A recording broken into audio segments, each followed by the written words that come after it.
About that word, thanksgiving. I want you to just think about the word itself. I know we've got a lot of things going on this week. You've got a busy week ahead of you. Let's just pause. Let's just take a moment and think about the word itself, thanksgiving. Let's define it. Thanksgiving means the giving of what? Thanks. I snuck up on you. I apologize. The word thanksgiving means the giving of thanks. All right. You're on board. The word thanksgiving literally means the giving of thanks, and it's a fascinating word because there's certain things that have to be there in order for it to actually be thanksgiving. And there's certain things that are required for thanksgiving to actually be thanksgiving. Here's the first one. Out of three things, here's the first one. Number one, you have to have something to be thankful for, right? In order to have a thanksgiving, there's got to be something that you're thankful for. The second thing that you need, the second requirement to have thanksgiving, is you got to know who you're thankful to, right? Now, someone provided whatever it is that you're thankful for, so you got to know who that is. You can't just go through life and give thanks for nothing. There has to be something that you're thankful for. And you can't go through life offering thanks, even if you identify what you're thankful for. You can't just go around thanking no one. There has to be a recipient. There has to be someone that you're thankful to.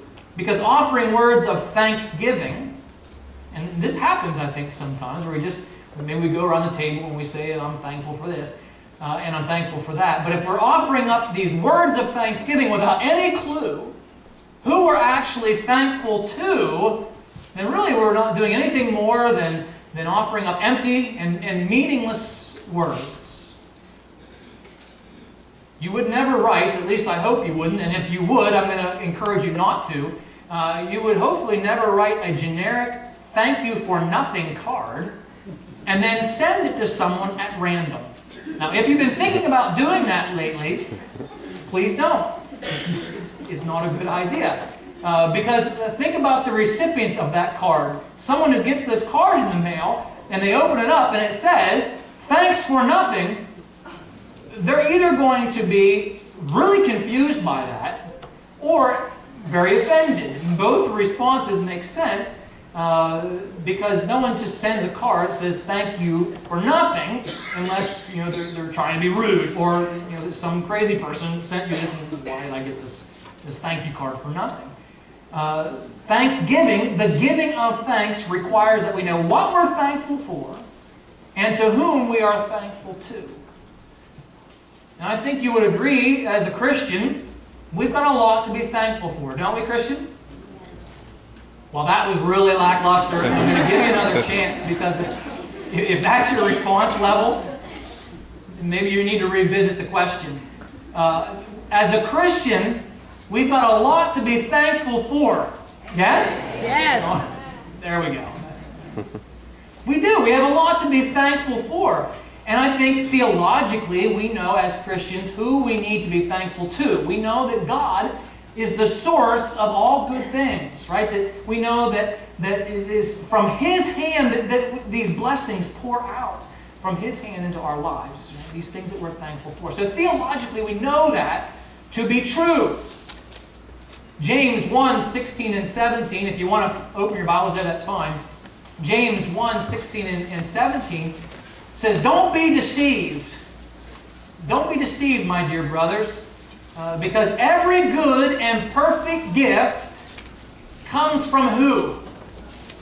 Comes from God. Comes from the Father of heavenly lights, as it says here in the text.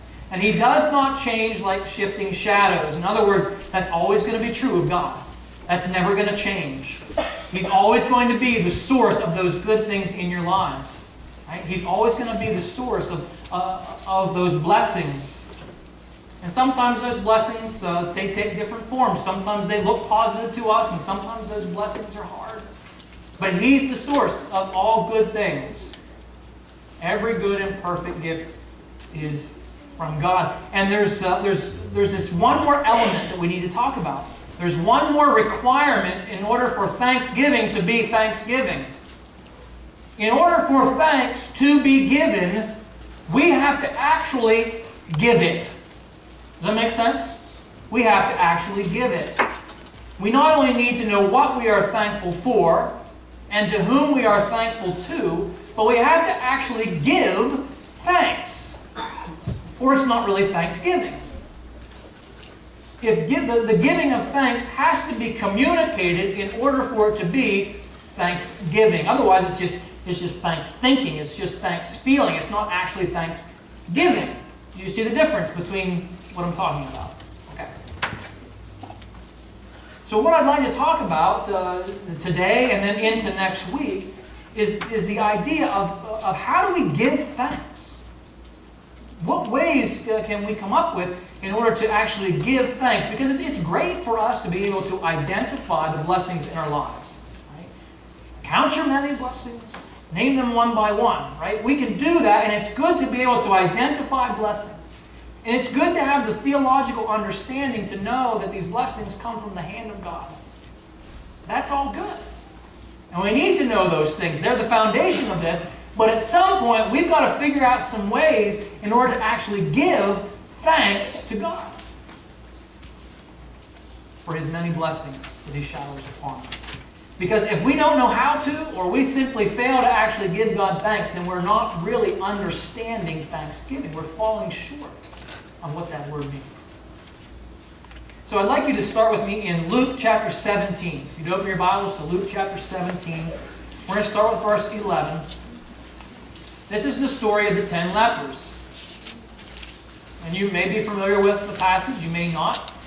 If you are familiar with it, just read through it with me with fresh eyes.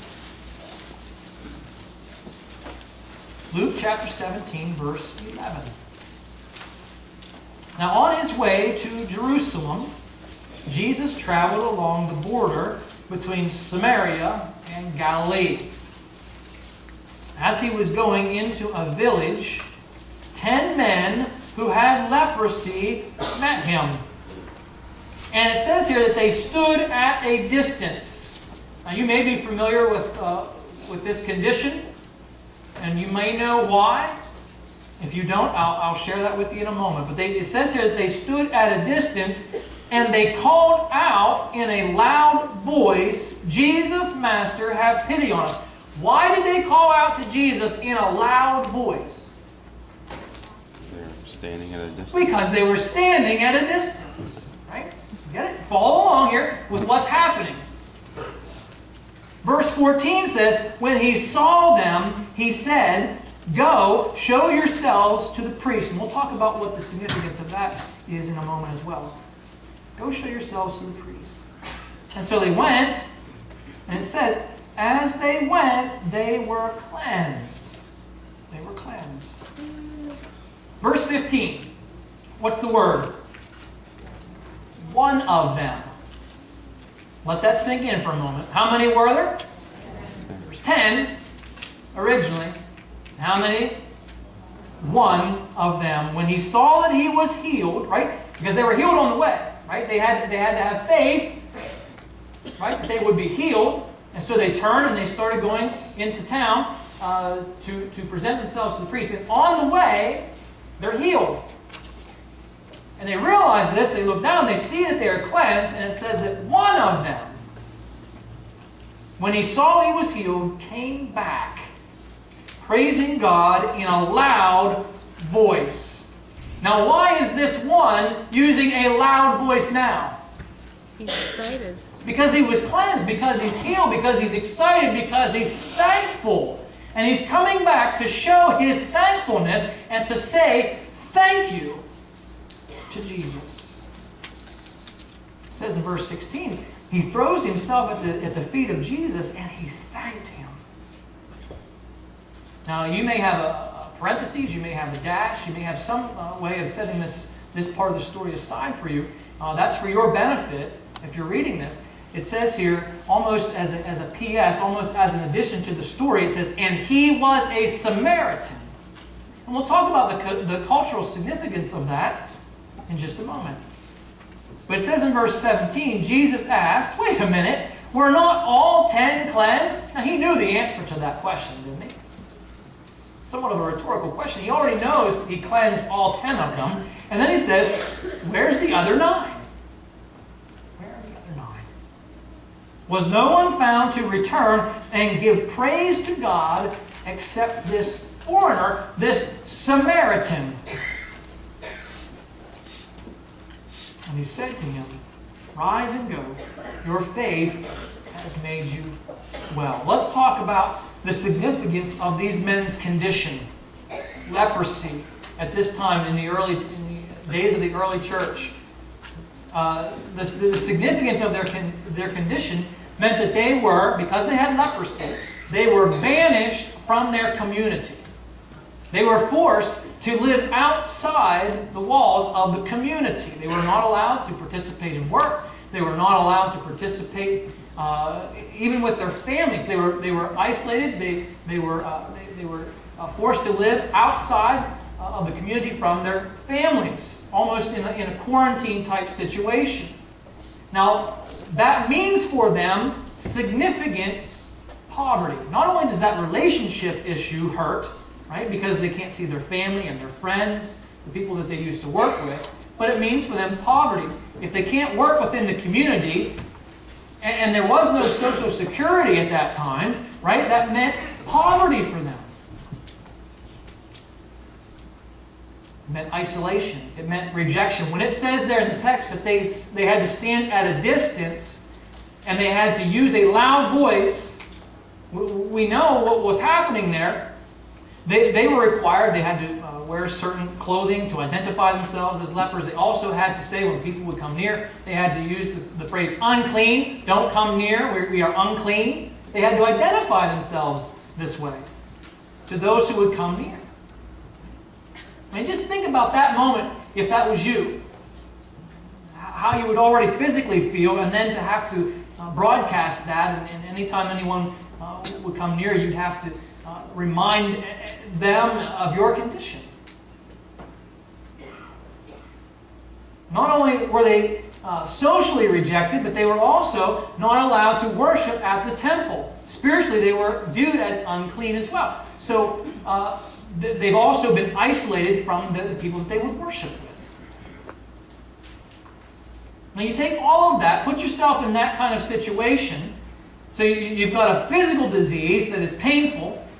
You've got this emotional stuff happening because you've been disconnected from your friends, your family, the people you worship with, the people you worked with.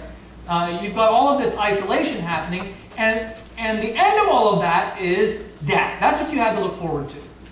Eventually, this disease will kill you, and you will die this painful death along the way. That's the outcome you have to look forward to. This is not a good situation, right? This is a big deal. And Jesus comes along, and He not only heals their body from this painful disease, but in doing so, He is restoring their position in the community. When He says, go and show yourselves to the priest, what's happening there, that was the requirement. If for some reason you were clean, if you were healed, which didn't happen very often, but